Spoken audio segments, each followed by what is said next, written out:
This is my intro music. Welcome to the video. I hope you like it lots, so don't forget to subscribe and click the thumbs up button. Now let's react. Hey, hi, hello then. Welcome to another episode of An Anthropologist Watches Amberlynn read. Woo! This is, I think, our first Amberlynn read video of 2025. And we are starting off with a banger. I don't know if you know, but Amber did 4 Q&A videos to start off the new year because I speculated this before I watched the 4th video, but apparently, this is me guessing.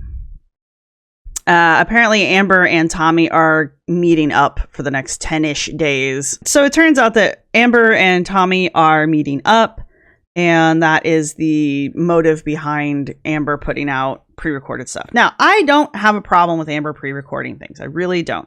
Most YouTubers do it, especially if they know they're going to be gone for any amount of time. So this is actually a pretty pro move on her end, which honestly for Amber is a little out of character. So, you know, let's give a gold star or silver tinsel where it's, you know, needed, where it has been earned. And this is it. Also, we've got Momo's sugar cookie cold foam slime that I'm going to poke at while I talk. Anyway, but it's interesting. I always like Amber's Q&As because of a few reasons.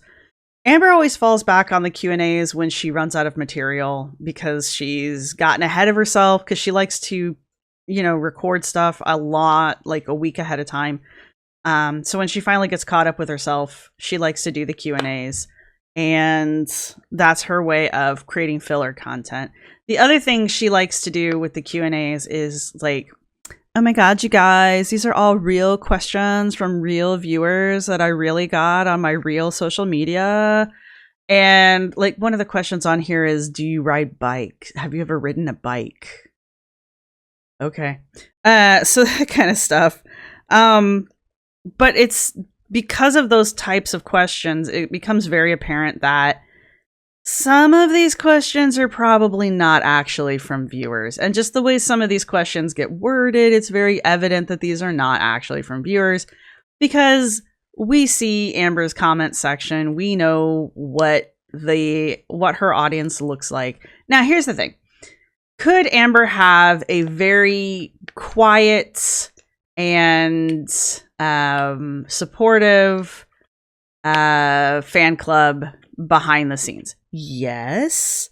I did just get a comment on a video from January of last year talking about because I was like, Amber's on TikTok trying to find new victims, and then whoever was commenting was like, well, maybe the community on TikTok is just more positive than the community on YouTube. And I'm like, sure, Jan.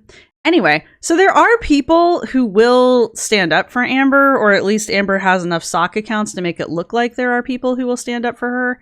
So one way or the other, there are people standing up for Amber. I suppose that by saying that, we could assume that there are enough people who could be sending her some of these weirdly worded questions.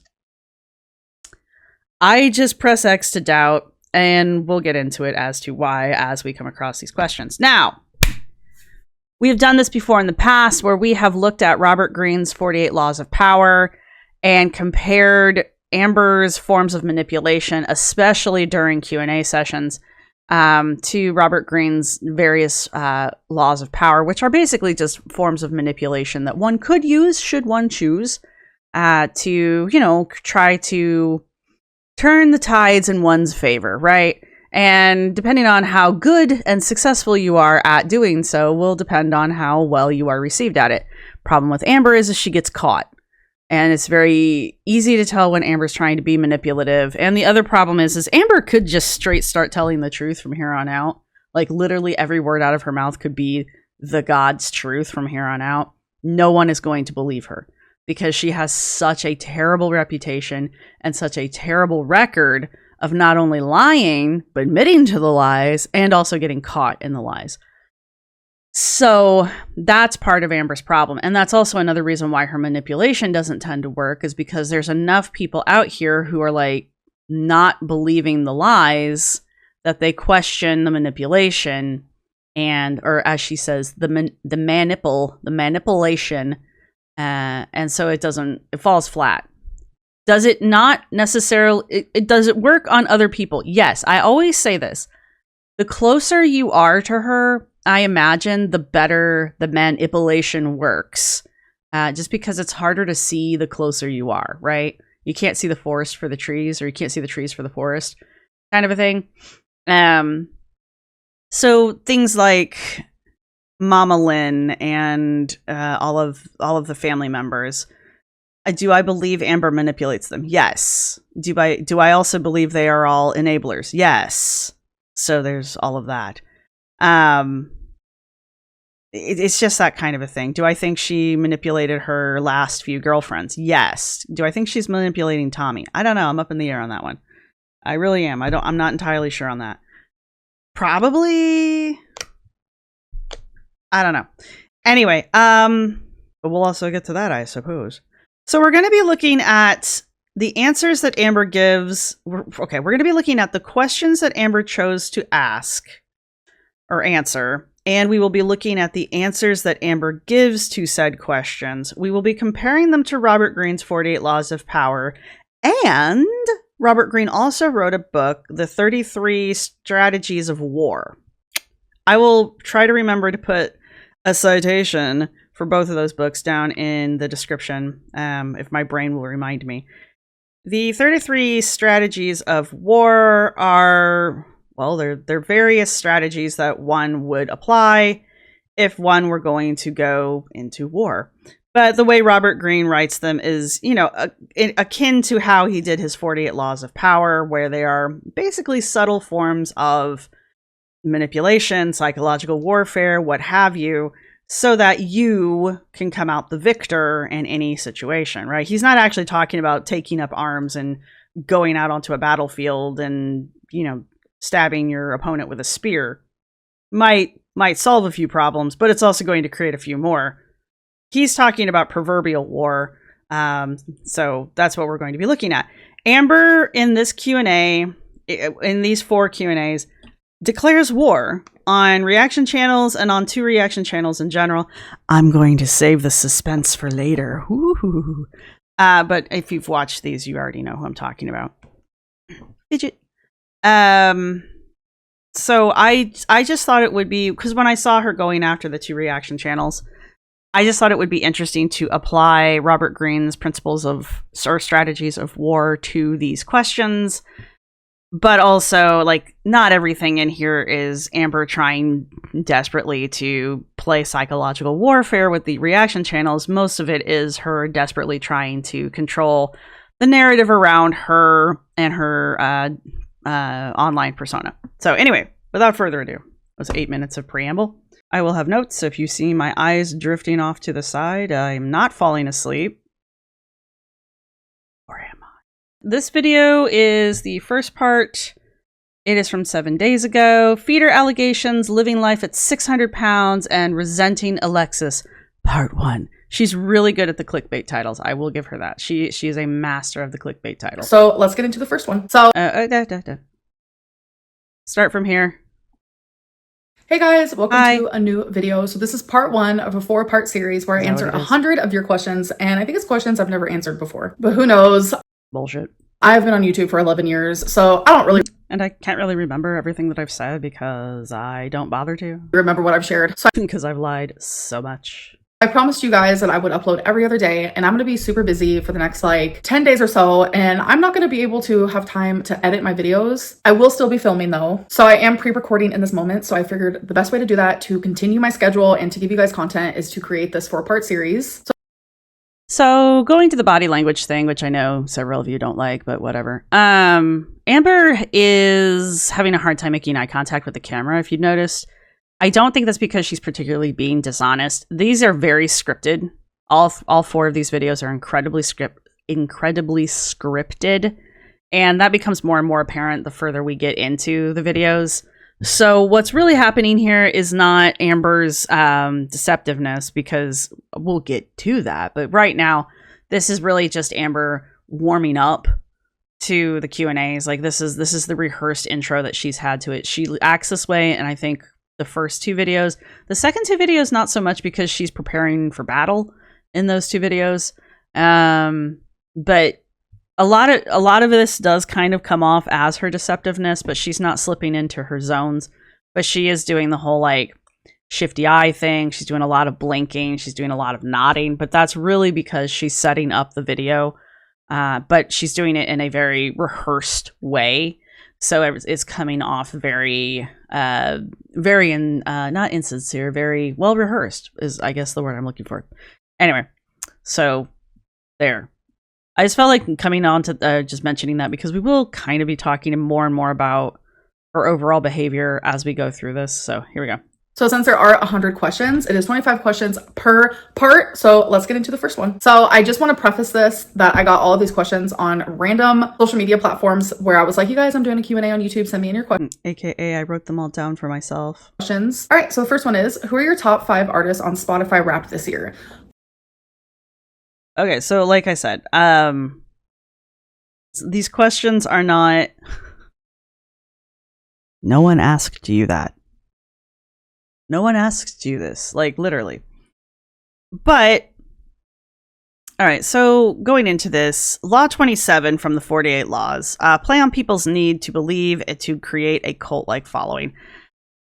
By announcing the pre-recording schedule, she's trying to ensure the continuity in content by building anticipation among viewers while maintaining her quote-unquote reliable YouTuber persona, right? So I told you guys I was going to put a video up every other day.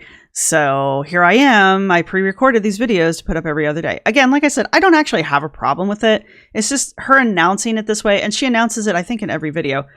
It's her way of trying to build trust. She's trying to build trust in her publication schedule, her YouTube channel again. I don't know if this is a reaction to the influx of new followers she's been getting from TikTok. I don't really know how many new followers she really is getting from TikTok, to be honest with you guys. I really don't. So I don't really know how much of an influx she's really getting there. But she's definitely trying to... At least I have noticed that she is trying to interact with her channel differently than she has the last few years. And I'm not entirely sure what's causing it, but an influx of TikTok followers is not like the worst guess. I'm because they don't know what she's like. They don't watch the long form usually. They're usually just watching her weird thirst traps over on TikTok. So, you know, they don't see the weird shit that she pulls and all of that. They will if they stick around long enough, but here we are. Now, this is the counterbalance strategy. Keep your forces balanced. This structured announcement masks the potential personal turmoil or controversies, ensuring her audience is focused on her professional consistency. She is a professional YouTuber. She has a schedule and she is sticking to it. Don't listen to everybody else who says that I fall through on things. I have a schedule and I am sticking to it, right? I am a professional YouTuber. You'll notice that the strategies sound a lot like the laws. That's because they effectively are. These are just ones that are more like Nietzsche-esque, I suppose, is the way to go at it. So, yeah.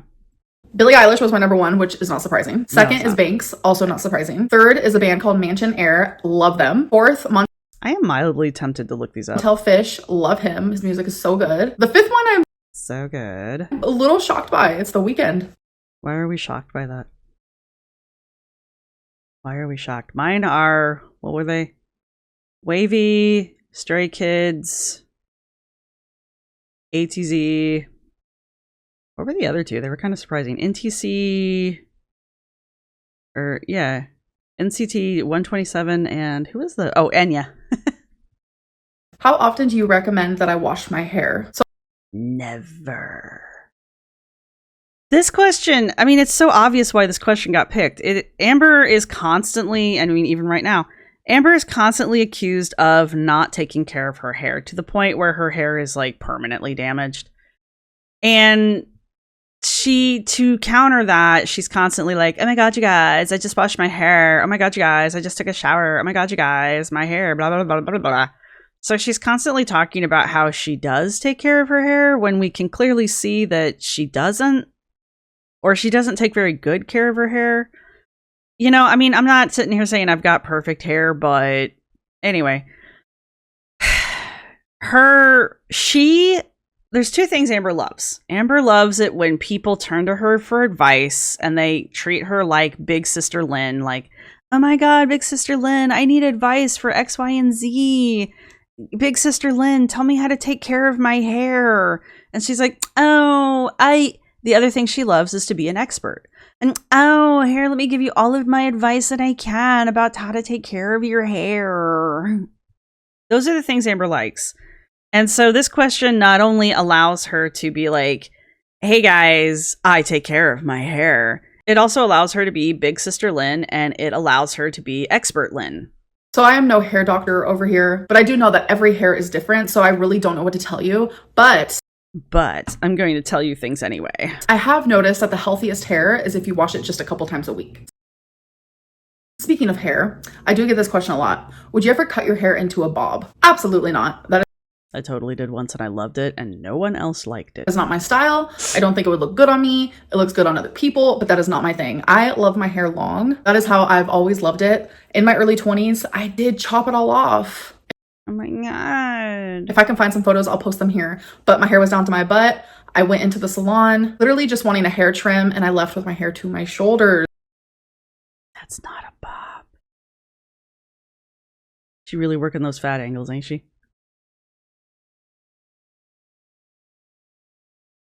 Anyway, yeah, whatever.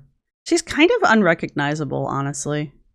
And I cried. Yes, I did. It was the biggest mistake. I will never do it again.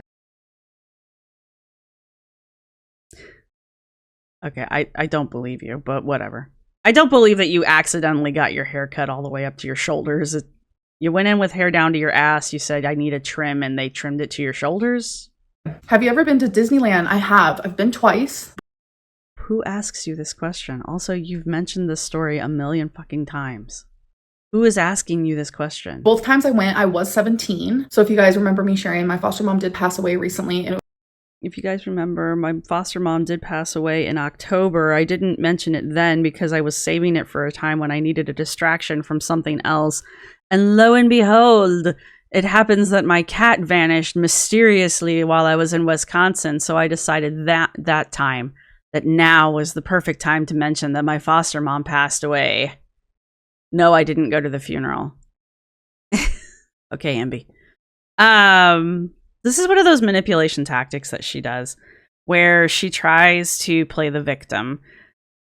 But when you sit down and you really look at the facts of the situation, again, her foster mom that she's going to talk about here passed away in October of last year. Amber didn't even mention it until December, after she started getting flack for Rarity missing. The other thing to keep note of here is, I think Snowflake's done this because he's gone over like all of her Ask FMs and a lot of her like old Facebook posts from back when she was younger. Amber badmouthed this person a lot. Like, she didn't have a lot of nice things to say about this particular foster mom. Not because this particular foster mom was like a horrible person, but Amber was constantly like, oh, she won't pay my phone bill on time, and oh, she won't do XYZ for me, and and it was just kind of like snotty little dings at this woman who was paying her phone bill when Amber was like 19, 20, 21. Pay your own phone bill, Amber. It's just that kind of stuff. So it's like she's going to try to she tried to sit here originally and tell us about how devastated she was that her foster mom passed away, and how her foster mom was like a real mom to her. And, you know, she wrote a paper in class one time and about who inspired her the most, and all the other kids in class wrote about celebrities, but I wrote about my foster mom.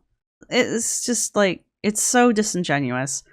And so now she's trying to bring the foster mom back up again and to remind us about the foster mom because she is going to go into the rarity stuff again. It was actually that foster mom that made that dream come true for me. I know this is going off on something completely different, but a lot of people have heard me talk a lot of bad things about foster care because I do have a lot of bad experiences in foster care. I will not deny that, but there are some positives as well, and that is one of them. Are you going to continue sharing fan art? No, not in that way, because it was just something I wanted to add. No, not in that way, because I figured out that people were trolling me and it kind of ticked me off. As a part of Vlogmas that I thought was really fun, and I enjoy doing it. Do you have any New Year's resolutions? Honestly, normally I have a whole list of resolutions and goals and things I want to succeed at, and I never follow through with any of them. So I think it's just really easy and manageable if I sit here and say, I just want to improve as a person, whether that's mentally, physically, spiritually. Like, I am very like into the universe, and I believe that the universe and me are connected. I know that sounds weird to some people, but that's okay. But the moon's not real, and you shouldn't believe everything they tell you about the sun. I still need you to clarify that. I still need you to explain to me exactly what that means. However, I do understand now why she doesn't believe the moon landing happened, because she doesn't believe the moon is real. I don't know what she thinks the moon is. That is also something I would very much like her to explain, but you know, here we are. I'm sorry, it's still funny. Oh, it's gonna make me cry. Alright, anyway. Like, I really just want to be like just a better person in general. And I know I can start that anytime. And I have definitely improved over the years. But 2025, I really do want to focus more on like the therapy aspect and like improving my health aspect. Not really like set out flat out goals. More so the therapy aspect part of this really kind of caught me. And I don't know if she mentions it in this one or if it's in the next video. Or if it's even like the third or fourth video. Anyway, she talks about how she was trying to find a BPD doctor, therapist, while she was living in Wisconsin. I think it's the fourth video. And she goes, and I'm a dumb. And so I'm like, okay, first off, use your real words. And it turns out that, according to Amber, that she found a doctor, but he was in Wisconsin. And she mistakenly tried to work with a doctor that was in Wisconsin when she forgot she lived in Oklahoma. But she wasn't trying to move in with Tommy. And she totally went back to Oklahoma of her own accord. Yeah, that's why you were looking for doctors in Wisconsin, Amby. Okay. So anyway. I've moved on to Cookies and Cream by by Momo Slimes. Momo Slimes, their slimes have like the best fragrances. OG Slimes has the best textures, but I'm not saying that like their slime isn't well textured. It's just you could eat this. Don't eat it. It's not edible, but oh, it smells so good. Anyway, unrelated. So just every day, even if it's just me being 1% better than I was the day before. What was Well, I mean, any day, starting any day now. your favorite and least favorite part of Vlogmas this year? So easily, my least favorite was the beginning. It was highly saturated in the fact that I was going through a lot of mental health and heartbreak because I was missing Rarity while also being attacked because I was neglectful in a situation where it was never my intent. Accidentally leaving that door open literally altered my life in the worst way possible. And not only was I being attacked for a mistake that literally broke me and shattered me, I was being told that I was lying about the situation, which I wasn't. And I was also being told that a cat that was found deceased was Rarity, which definitely was not the case either. So it was a lot at once while already going through mental health problems. But I noticed once I handled the Rarity situation privately, instead of like broadcasting every single 2 seconds if there's an update or not, I noticed the backlash and the rumors lessened. And that definitely helped with my mental health and my heartbreak, to be honest. I would say the best part of Vlogmas was... Okay, we're going to stop there. So, this is Law 26, Keep Your Hands Clean. Amberlynn portrays herself as the victim of backlash, redirecting focus away from her actions, the Rarity situation, and frames her critics as the aggressors. This is the defensive war strategies, aka pick your battles wisely. She is selectively addressing issues where she can appear the most sympathetic, avoiding deeper questions about accountability. You do notice that she kind of sneaks it in there. A moment of weakness there, where I accidentally let my cat out. and my cat explored too hard and couldn't find her way home. And then I left. And then I was like, well, cat, sucks to be you. I'm going home. Yeah, so the problem is Amber receives quite a bit of criticism for her continued treatment of this situation because she appears to be so disinterested in the well-being of the cat. She mentions how people were being critical of her for not going to the shelter to verify if the deceased cat was Rarity or not. And Amber's like, no, I didn't need to go because the lady from the shelter called and told me I didn't need to go.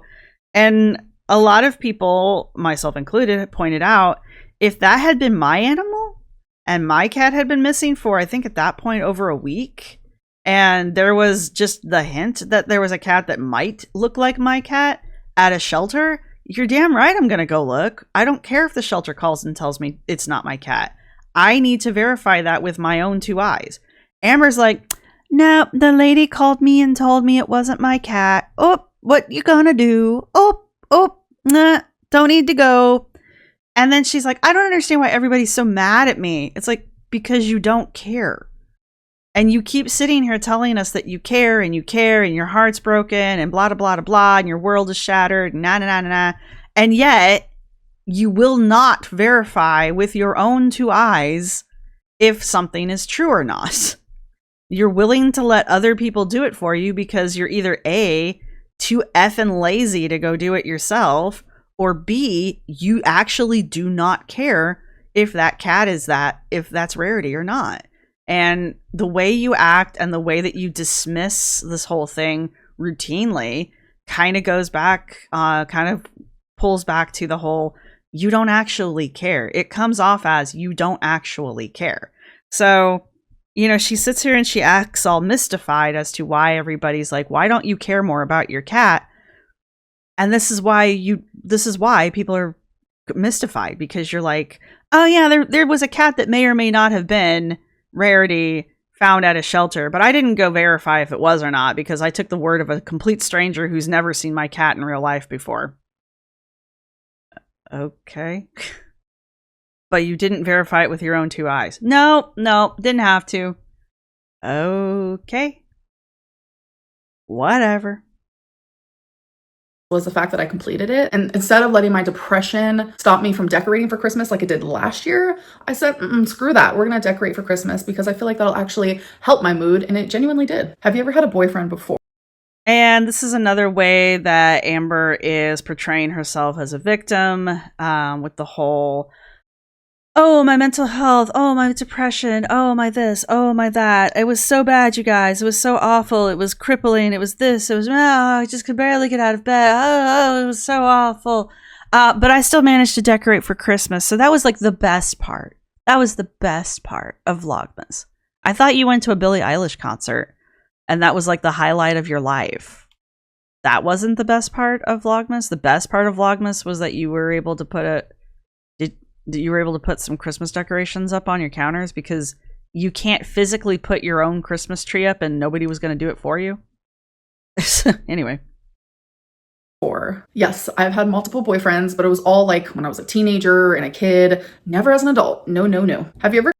That particular question, I truly believe, was a bit of shade, because one of Amber's exes has transitioned, and they've transitioned one way to the other, and they identify as male now. And I always feel like when she gets questions like that, it's really just like shade towards Amber about said ex, because Amber has never been accepting of the ex who transitioned or supportive of the ex's transition. There's multiple videos of Amber mocking said partner for their transition, and it's just every time she gets one of these questions of like, have you ever dated a guy, I just, in my heart of hearts, in my soul, as Amber likes to say, I just think that those are actually just very shady questions that are basically just mocking her for the situation with like her ex. So, and I don't know if Amber knows if that's what's happening or what, because I can never tell when Amber's playing dumb or if Amber's actually dumb and doesn't catch it, or because there's been multiple occasions where Amber's just like completely caught out with dumb things, like the genocide thing. So saying that she's not catching the joke is actually pretty accurate. But anyway, that's just my personal opinion on the matter. I could be completely wrong.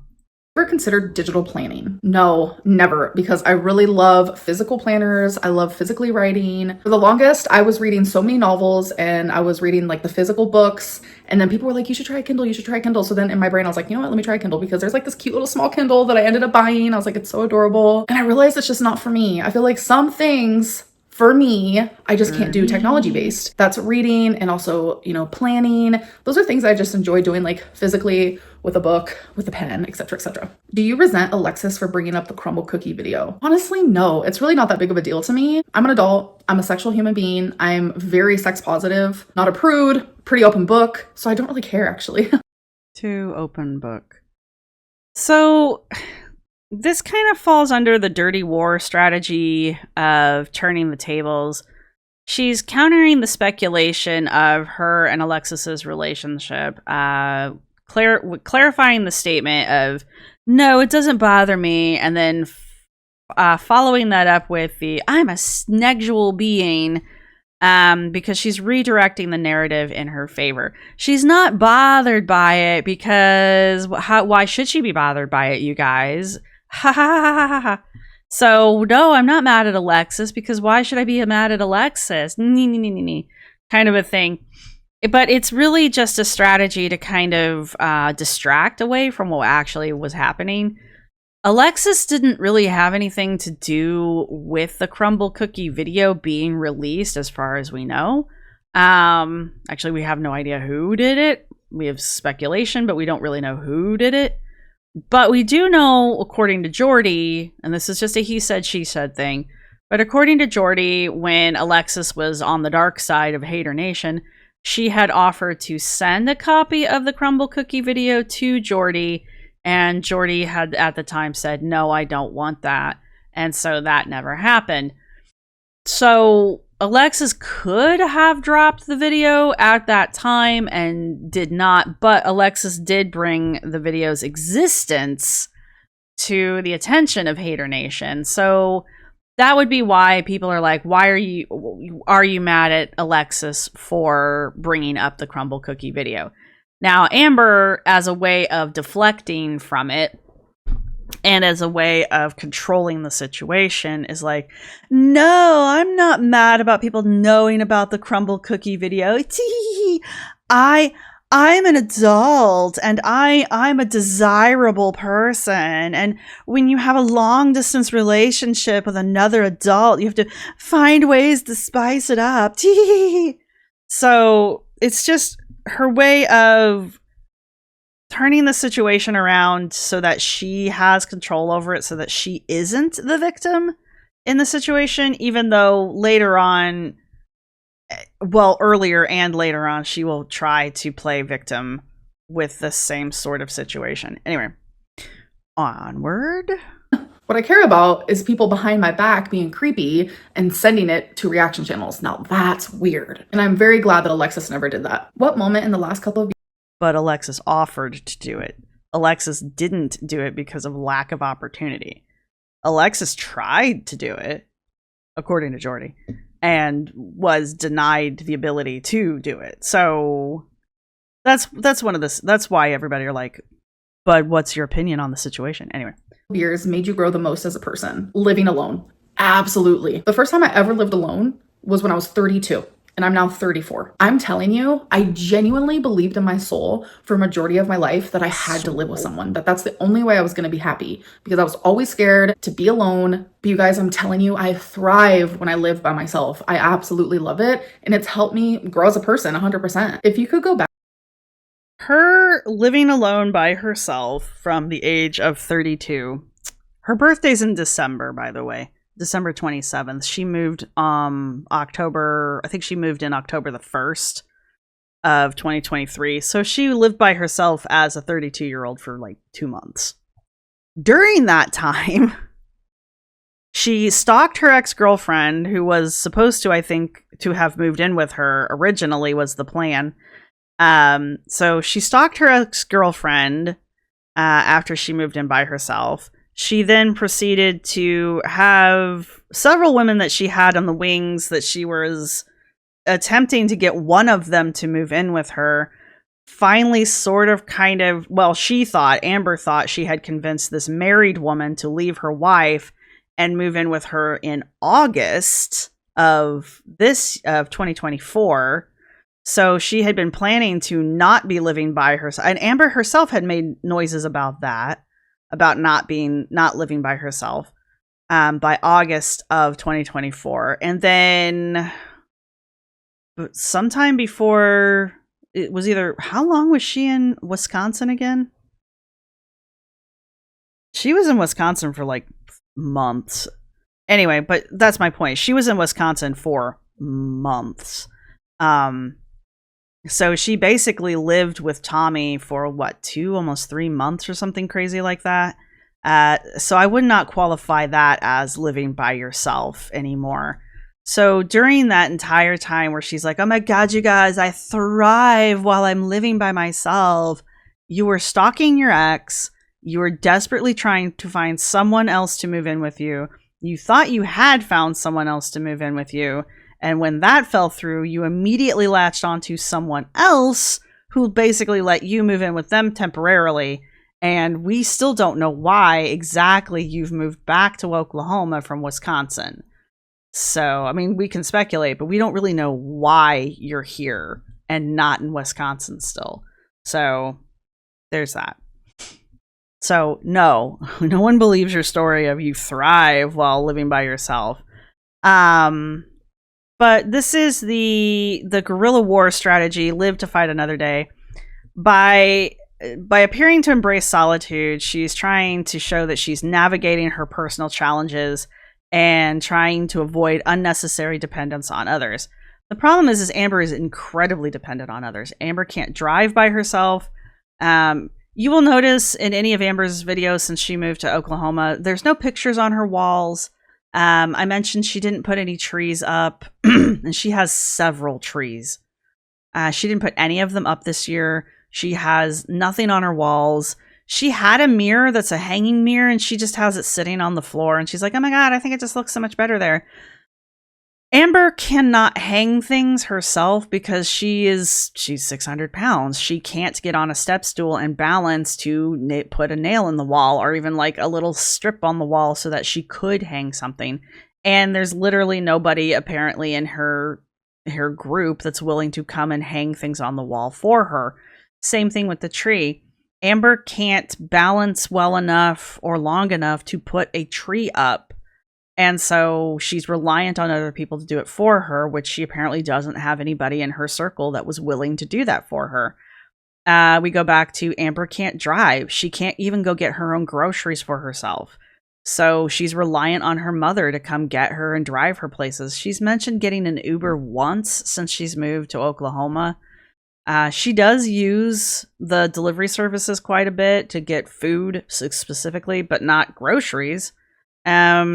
That kind of a thing. But it's just, she's not self-sufficient. She really hasn't grown as a person. And she's desperate to not be living by herself, regardless of what she's saying here in this moment.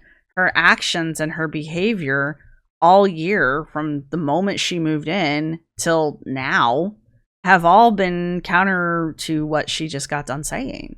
She's been desperately trying to find someone to move in with her since she moved to Oklahoma. Anyway. Back and never have made YouTube videos, would you? No. I absolutely would have still done. I genuinely believed in my soul for a majority of my life that I had to live with someone, that that's the only way I was going to be happy, because I was always scared to be alone. But you guys, I'm telling you, I thrive when I live by myself. I absolutely love it, and it's helped me grow as a person 100%. If you could go back and never have made YouTube videos, would you? No. I absolutely would have still done YouTube. I probably would have just done it differently. I know the YouTube game. I know what people want, but I also know that there are things I have said and done online that I would have never done because I now, as a 34-year-old woman, I have learned from those things and learned from my mistakes. Do you plan on seeing Wicked? I have never seen like the original Wicked, but with the clips I've seen of the new one, it genuinely looks pretty interesting. So yes, I do plan on watching it. What is I probably will not go see it, to be honest. I wasn't interested in the book. I'm not interested in the Broadway play, and I'm not interested in the movie. I don't get it. I don't get it. The music sounds good. It looks pretty. I'm a huge Michelle Yeoh fan, which would be like the literal only reason I do go see it. But yeah, that's it. That's all it's got going for it. I'm not trying to hate on it or anything. I just don't. It's not my thing. But there you go. the last thing you ate? I had Buffalo Wild Wings and I got boneless chicken. The sauce I got on there was Asian Zing. I really like their boneless chicken because it's dry. And even the pieces of chicken that I normally would never go for, which are like kind of like the bigger pieces, they're still dry. I'm like, she's our dry girl. Never mind the fact that she wolfed down a third of a rotisserie chicken on camera. She is constantly eating rotisserie chicken. Like, she tells you how much she loves eating rotisserie chicken with her fingers. But yet here she wants to go on about how she likes the dry chicken. like, okay, pop off. And I've never once seen like a weird piece of chicken. So if you're weird about chicken, but you enjoy like a good boneless wing, I highly recommend Buffalo Wild Wings. And I also It's a chicken nugget. It's not a boneless wing. It's a chicken nugget. There's no wing meat on it. It's chicken breast and or chicken thigh. got potato wedges from there. What was the real reason you went back to Oklahoma and didn't stay in Wisconsin? Because I have a whole ass apartment. I have a whole life here. I love my apartment. I love living alone. I do believe that Tommy as a person is my home, but in a responsible way, I belong here right now. This makes no sense. She had no problem spending the better part of... It had to have been like 2 months. I feel like she went to visit in like November and she came home right before Christmas. It made no sense for her to be there, for her to come back, especially after her cat went missing and she did nothing really to go find the cat. They never found the cat, right? It made no sense for her to come home. And when she gets asked about why she came home, because she came home without this cat that she's like, Rarity is my life. Why are you back in Oklahoma then? Like, why don't you have a definitive answer about where Rarity is? She gives this kind of answer. I have a life in Oklahoma. You didn't care about that for almost 2.5 months. Why did you suddenly care about it right before Christmas? Why do you suddenly care about it right after your cat goes missing? Like, why do you suddenly need to run home to Oklahoma during the worst time for you to do that? Right? Like, your apartment's been standing empty the entire time you've been gone. You've been paying your bills the entire time you've been gone. It's not like you need to be physically present in Oklahoma to pay rent or your bills. You know, I'm sure your mom was enjoying not having to run your ass around every other day. You didn't have any doctor's appointments. You blew all of those off when you went to Wisconsin. Like, you have no reason to be in Oklahoma. This doesn't make any sense. What life, not to be too big of a dick, but what life do you have in Oklahoma that you didn't have in Wisconsin? This is why everybody's like, you didn't come home to Oklahoma because you wanted to. You got booted out of Wisconsin. And a lot of people thought that she and Tommy had broken up and that Tommy had basically pulled a Feline and drove Amber back home to Wisconsin, or back home to Oklahoma, and then left her here. But they're getting back together. They're visiting each other during this time that Amber's posting these videos. But I think Tommy has come down from Wisconsin to visit Amber. not the other way around. So that is why we are currently in a long distance relationship, but I do see us moving in together in the future. How did you even hold that But I thrive when I live by myself, you guys. snake? Because it honestly looked so terrifying. That's what my mom said, but I love snakes. I've always loved snakes. I will say it was exhilarating because it is a huge snake. It is by far the biggest snake I have ever held in my life, but I wasn't scared. I don't That's what she said. know. Did you really think that Jordy was stalking you? No, Yes. absolutely not. I never once thought that. Was there Yes. Yes, she did. Yeah, she did. Maybe she only thought that when she was stoned out of her gourd, but she really did think that. I'm not entirely sure why Amber has it out for Jordy specifically right now, but she does. And yeah, she can't keep Jordy's name out of her mouth right now. Is there a particular reason you stopped sharing your weight? So as you guys know, I have done Ozempic/semaglutide twice. The first time I did it, when I stopped, I gained so much weight so freaking fast. Yeah, that's kind of what happens. I had a weird feeling it was going to happen again, and I tried really hard not to let it happen, but sadly, I didn't try hard enough. Because, no offense, Amber, you never do try. It is very common that once you stop taking it, you gain your weight back. It's very common because usually when people stop taking it, they gain the weight back because they never made the lifestyle changes that are required to prevent the weight gain from coming back. Yes, you magically lose weight when you're on semaglutides and GLP-1s. If you don't alter your lifestyle, aka quit eating garbage food and stop eating thousands of calories that you don't need, Amber, once you come off of the semaglutide, you're going to gain the weight back. Also, Amber has never made it past the introductory dose of the semaglutides. Maybe she did the very first time. Maybe she made it to like the second dosage level.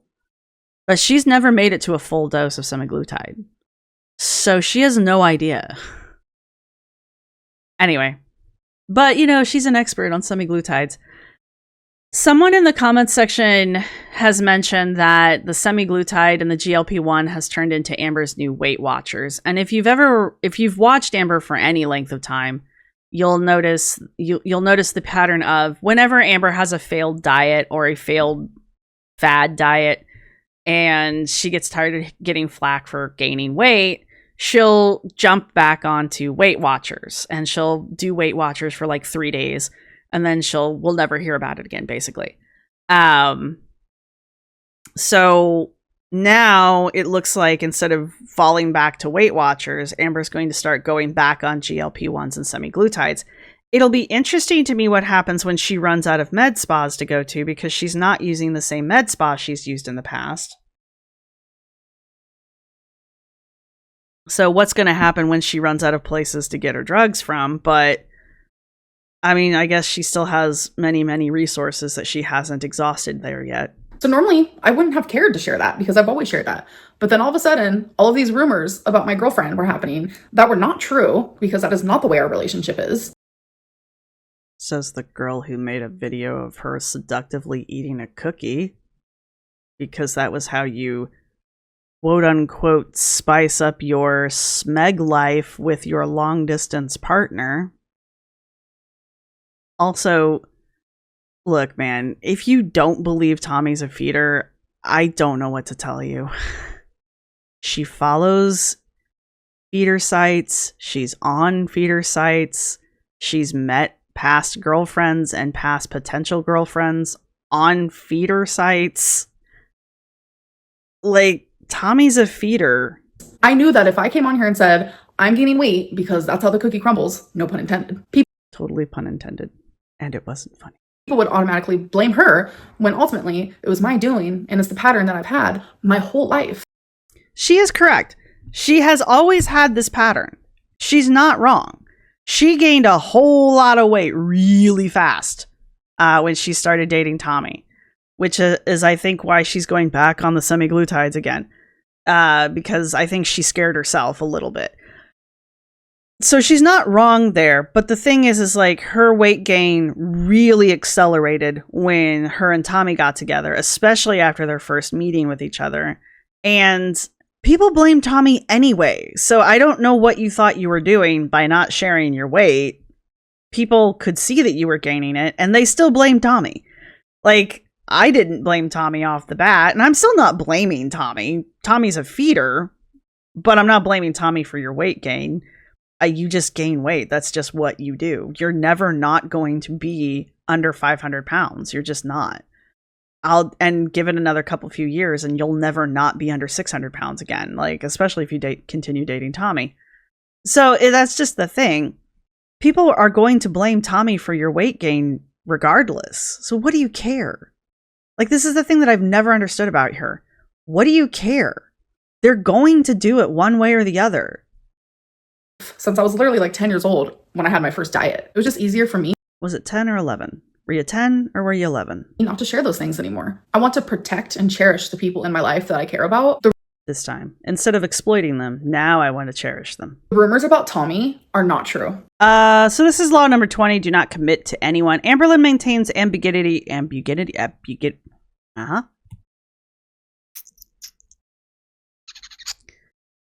Start over. Law 20.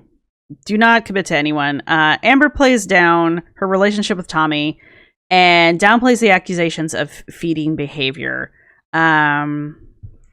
Keeping viewers unsure of the truth. The truth, as I explained it earlier, is Tommy's a feeder. Amber knows that.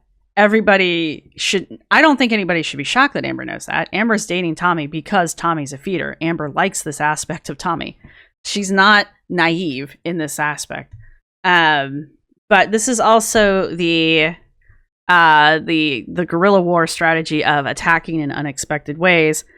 Because it's forcing critics to speculate rather than being able to focus on tangible evidence. So the tangible evidence is Tommy's been caught following feedee accounts, especially on Instagram, and Tommy has been found on feeder accounts that connect feeders with feedees. But she's not a feeder? Why is she on basically fetish sites? Okay? Anyway, this is just one of Amber's ways of like, deflect. And it doesn't work. But Amber believes that it does. I don't know. Amber is a true believer of the idea that if a lie is told enough times, it becomes truth. Or nervous to try semaglutide again. I'm definitely both excited and nervous, and I will definitely share more of that as I talk more about my journey. Will you ever admit you were actually 600 pounds? I am telling you, human to human, face to face, like I know you're not here, but I'm acting as if you are. If I was 600 pounds, I would not be able to move. I'm saying that based on like knowing how I feel now at the weight that I am. If I was 600 pounds, I would not be able to fit in my mother's car, let alone go and do things and walk around stores and go to bingo. It would not be happening. Can you show your watch time on? The problem with this is that Amber has been over 600 pounds before. Amber has sort of admitted that by saying, I have never seen the scale go over 600. I'd stopped weighing myself in the high 500s. That doesn't mean you weren't 600 pounds. Just like right now, I don't think she knows how big she is. I am not shocked that she's saying, I'm not 600 pounds, you guys. No, you just haven't seen the scale go to 600 pounds or over. You're over 600 pounds. But whatever. Yes, you can still walk at 600 pounds. Yes, you could still fit in your mom's car at 600 pounds. I mean, we all have watched My 600 Pound Life. Okay? So it's just ridiculous shit like that. But this is law number 5. So much depends on reputation. Guard it with your life. And the war of attrition, wear down resistance. Her repeated denials coupled with emotional appeals aim to exhaust critics' persistence and sway neutral observers. She is vehemently denying accusations. I'm not 600 pounds, you guys. If I was, I wouldn't be able to walk. Understanding the importance of her public image to her platform's survival. People watch Amber for a handful of reasons. One of them is they're just shocked when they see her, right? So denying that she's as big as she is it kind of plays into that train wreck aspect of watching Amber. We can all clearly see that she's a big girl. She's 600 pounds and by easy. I would like to hear Alona give another like scale eyes reading on her, just because that's going to be the closest we're going to get to an actual weight on Amber. But I wouldn't be terribly surprised if she's not around like 6'10", 6'20", right? Where was I going with this? Oh, but her constant denial to herself, even, of her own actual mass, is part of what makes Amber such a train wreck. Amber really does think she's a dainty girl. Amber conceptually knows that she's obese. Like, Amber understands that she is obese. But in Amber's head, she is this tiny, tiny, tiny little fairy of a girl who just flitters from flower to flower and lives on little sips of sugar. Like, Amber really does think she's just the daintiest little of dainty women. And it's why she buys clothes that are too small. And it's why she's constantly trying to tell us that, like, what video was it where she was trying to convince us that her rings were falling off or something? Oh my god, you guys, my rings, they're just flying off my fingers. Okay, it's cold. Anyhow, she's just like, she's constantly trying to like find ways to convince us and herself that she's so much smaller than she actually is. And it's how she feeds her own delusion that she's not as big as she is. We see Anna O'Brien do it too on Glitter and Lasers, only Anna's current spin for her shit is that she's a medical anomaly and she just pulls air calories ambiently like a plant from, osmosis around her. But here we are with that. That's a headache I'm not looking forward to. Anyway, let's finish up with Amber.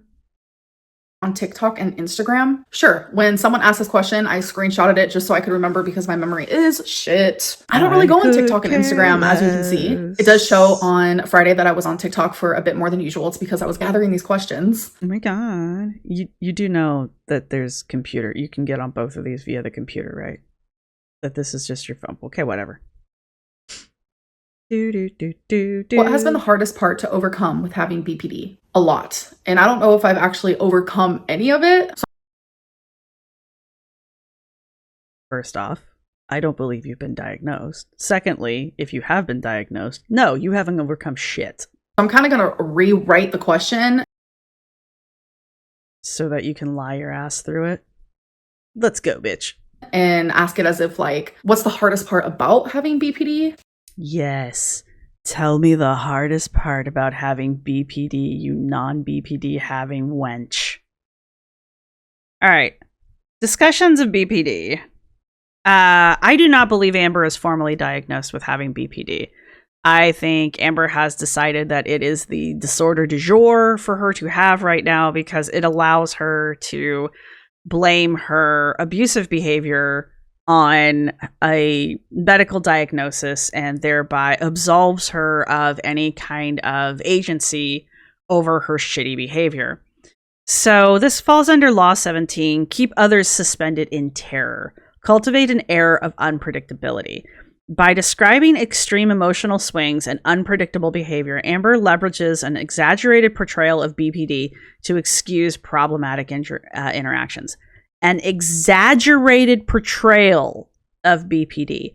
Amber's portrayal of BPD seems to be based off of television and movies, both of which because they are entertainment, go to the extremes when portraying things of any type of mental disorder, right? Depression is always like the most depressed, and like BPD is like the most BPD'd. Schizophrenia is the most schizophrenia. And because of that, because of media like that, we as society have a lot of stigma around a lot of various mental disorders that probably don't deserve it. Like, we really don't deserve it. But since that's the only interaction a lot of us have with this kind of a thing, because these are not common, depression more than any of them, but they're not common disorders, right? I mean, I'm sure most of us can be like, oh, I know somebody with depression. Yeah, okay. But how many people in your life have BPD? I didn't even know what the hell it was until Amber started talking about it. Schizophrenia. I know one person, right? I know one person in my life that has DID. And when I met that person, it wasn't called DID. They've changed the terminology about that in my lifetime, right? And it was mostly because of how it was being portrayed. So it's that kind of a thing. These are not common disorders, but for Amber, I'm surprised she hasn't claimed to have DID, to be perfectly honest with you. But for Amber, I don't think she has any of this shit either. I think there are other things wrong with Amber. Don't get me wrong. I don't think I believe there are things wrong with Amber. I don't think they're the things she claims. And even then, I think Amber's research goes as far as like watching television or watching YouTube channels where their people are over exaggeratingly behaving a certain way. And she's like, ah, yes, perfect. Ah, this person who has BPD is saying that they can abuse their spouse and they can blame it on their BPD. I want to be able to abuse my spouse and blame it on my BPD. Perfect. I mean, that's literally what I think happens in Amber's head. So that's kind of what's going on. Amber, I don't think has anything. She goes on, I don't know if it's this video or another one where she starts talking about how she's not formally been diagnosed with ADHD, but she's pretty sure she's got ADHD and yada, yada, yada. I don't not believe she has ADHD, but she's never been formally diagnosed. You know, it's just one of those kind of things. I would be less critical if she had a formal diagnosis of any of this shit. She does not. And she can't prove to me that she does. And unfortunately with Amber, unlike with other people, I do require some evidence that she has been formally diagnosed, only because Amber lies like a dog. And it's just, you cannot trust a single fucking thing that comes out of her mouth. So no, I don't believe she has BPD. And I do believe she uses these exaggerated portrayals of BPD as excuses for her behavior. It allows her to be jealous. It allows her to stalk her exes. It allows her to not respect boundaries. It allows her to demand things from her partners that any other rational person would be like, no, kind of things. It allows her to invade their privacy by going through their phones, going through their emails, pretending to be them on the internet to their friends. I mean, all kinds of crazy things that, don't get me wrong, there's something not right with Amber. But the problem with Amber and any kind of mental diagnosis is going to be, A, she's just using it for an excuse for not having to behave, and B, she has no intention of getting it fixed or working on it to improve because she wants to use it as an excuse for her bad behavior.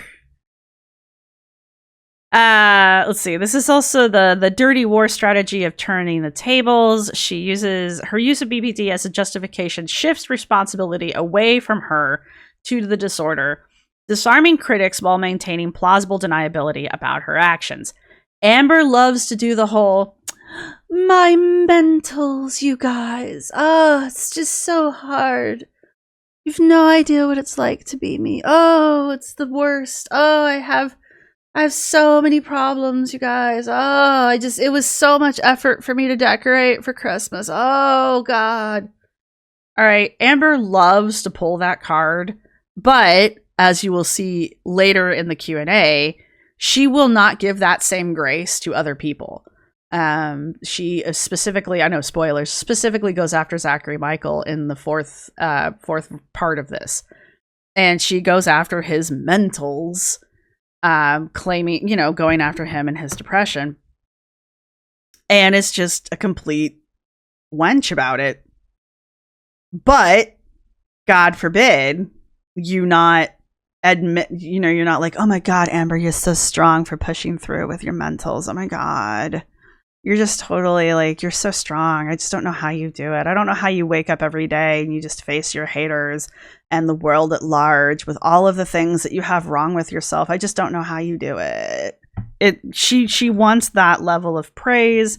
She wants to be that level of a martyr. She wants to be that kind of a superhero, but she also wants that excuse as soon as she needs it for whatever reason.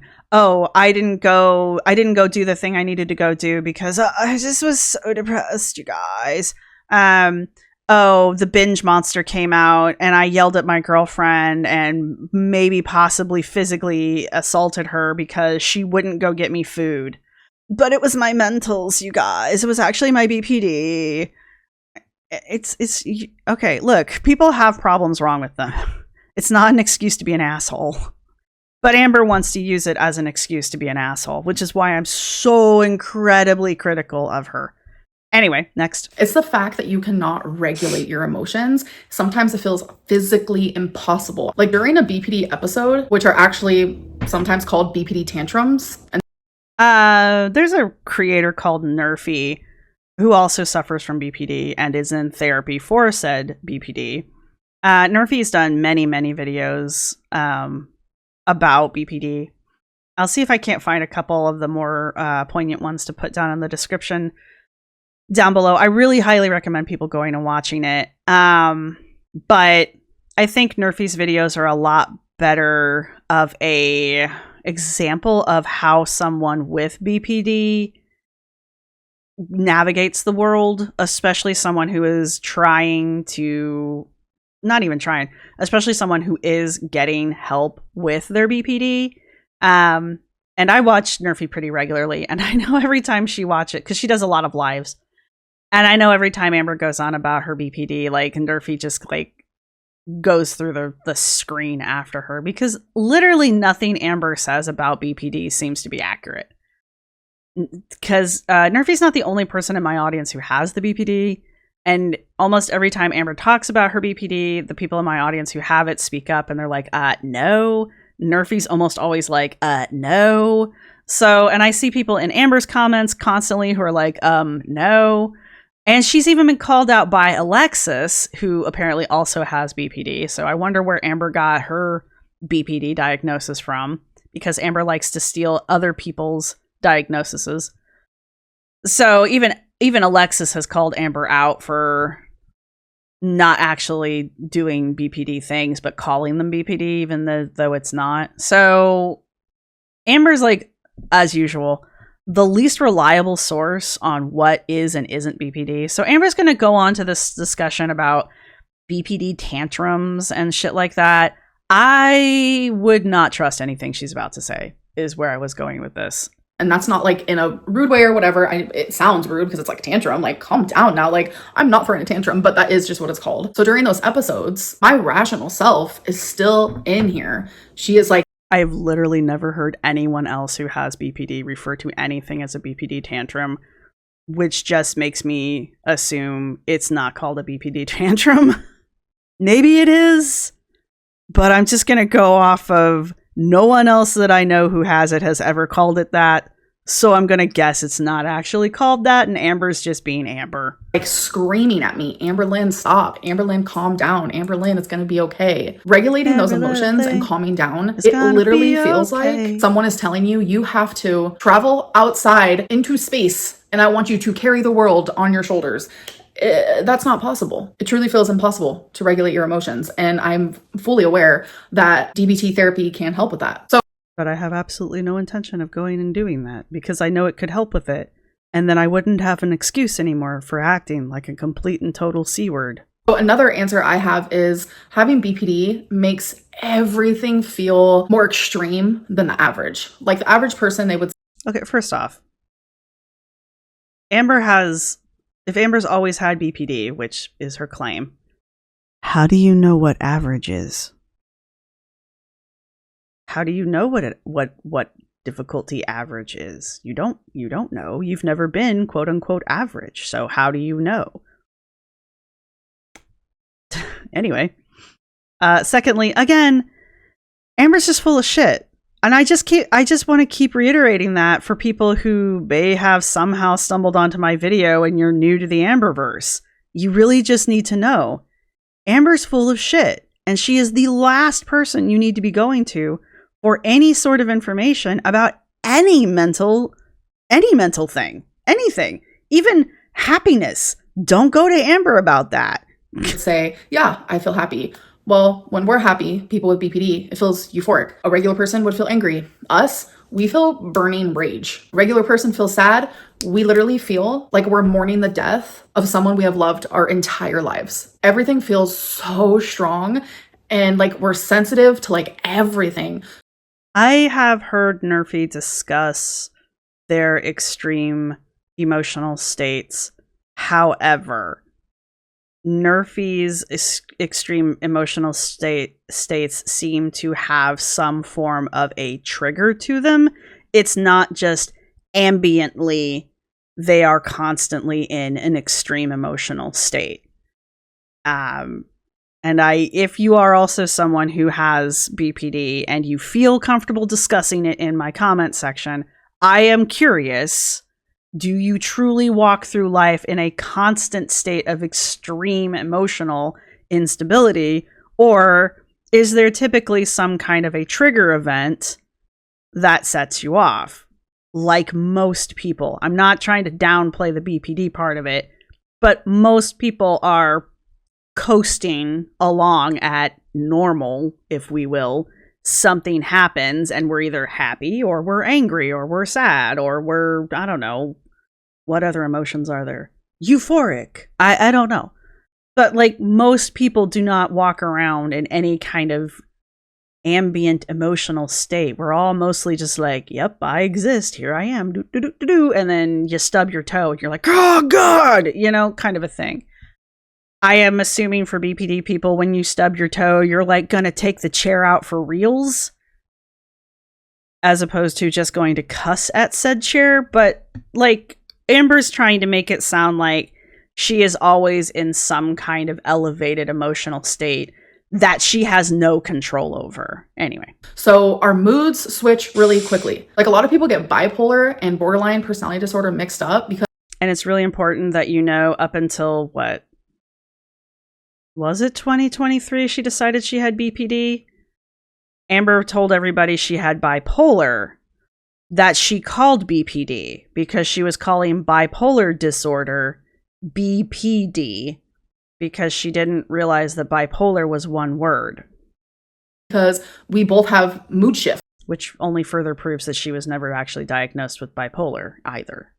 So people with bipolar, their moods will change on days or weeks basis, while people with BPD like me, our moods will change multiple times a day, sometimes even multiple times an hour. I don't believe that. I just don't. I'm sorry. I just don't. If that were true, you would not be able to function in society, period. You just would not be capable of normal human interaction. I'm sorry, I don't believe that. I just don't. I don't suffer from this. I do not. And again, my major reference for this is Nerfy, who I can hear screaming in the back of my head every time Amber talks about BPD. Again, if you're somebody who feels comfortable discussing it in the comments section, I'm open to listening. I just don't believe that. Also, more to the point, we've seen Amber, right? Amber has been online for 11 years. We've seen live stream era Amber. We've seen recorded video Amber. We've seen Q&A Amber. Does she seem like someone whose personality is completely shifting every 30 seconds? Right? Multiple times in an hour? Just no. It's exhausting for us, and I'm sure it's very exhausting for the people around us as well. It is 100% not true. I am not a feedie. I am not in a feeder relationship. Yes, you are. That is not what's happening here. Yes, you are. 2, the fact that some people actually believe this is sick, but there are people who believe that I let Rarity out on purpose to stay in Wisconsin longer. I have had more than one person put that in my comment section, so she's not wrong. I don't think I believe that. Though there have been multiple times where I've been like, I don't think I believe that. What I think happened is, if you follow the timeline that Amber herself has laid out, though she changes it frequently, Rarity went missing the same night that they got back from the Billie Eilish concert. And so what I think happened is they got back from the Billie Eilish concert really early in the morning. So like 3 a.m. And, you know, the animals had been cooped up. Amber's one and only chore is to let the dogs out. I think what happened is they got home. Amber just opened the door and let the dogs run out into the yard because their yard is fenced in. So she, you know, the dogs are not going to run away. But then she just left the door open so the dogs could just let themselves back in. And in that time, the cat got out. And I think what happened after that is, you know, the dogs come back in from doing their thing. Amber goes and closes the door, doesn't even think about the cat. They probably didn't even notice the cat was missing until the morning. And, you know, by then, God only knows where the cat is. And, you know, Amber's Amber. She'll, if it's not immediately in front of her, object permanence doesn't exist. So, you know, the cat's outside of the house. The cat doesn't exist anymore. Kind of a thing. I don't think it was malicious. I think she's just a incredibly neglectful dumbass. And no, I don't think she should have animals anymore. Because she clearly is not capable of taking care of them correctly. And she's certainly not capable of handling any kind of emergency sort of situation, which is what Rarity vanishing is. Amber isn't physically capable of going out and actually looking for Rarity in the capacity that is necessary to find a missing cat. So no, Amber is a neglectful pet owner, and she is not physically capable of handling an emergency situation with her animals. So no, I don't think Amber should have animals for those reasons. I don't think she actually maliciously let the cat out specifically to stay in Wisconsin, because if she did, it didn't work. So here we are. Tommy didn't want me to leave. Tommy said I am welcome there forever. I don't believe you. Rarity is my heart, my soul, my best friend, my everything. I also don't believe you. I would have never in a million years done that. And if you know me in person, you would know that to be true. But that's what people do. They create these really disgusting rumors about me and just like hold on to them for dear life. Okay, this is an important part here. This whole people create these disgusting rumors about me and they hold on them for life. This is Law 24. Play the perfect courtier. Amberlynn's presentation of herself as vulnerable and misunderstood individual reflects strategical emotional manipulation. Her selective narrative about BPD and the missing animals diverts attention from her behavior, hopefully fostering sympathy with the audience. It doesn't work on me because I never really had any sympathy for her in the first place. I know nothing I say will ever change anyone's opinion. True. But for the sake of answering the question, there's your answer. All right, you guys. So that is part 1, and I will see you guys soon for part 2. Bye. Bye. All right, so that is the end of the first set of questions.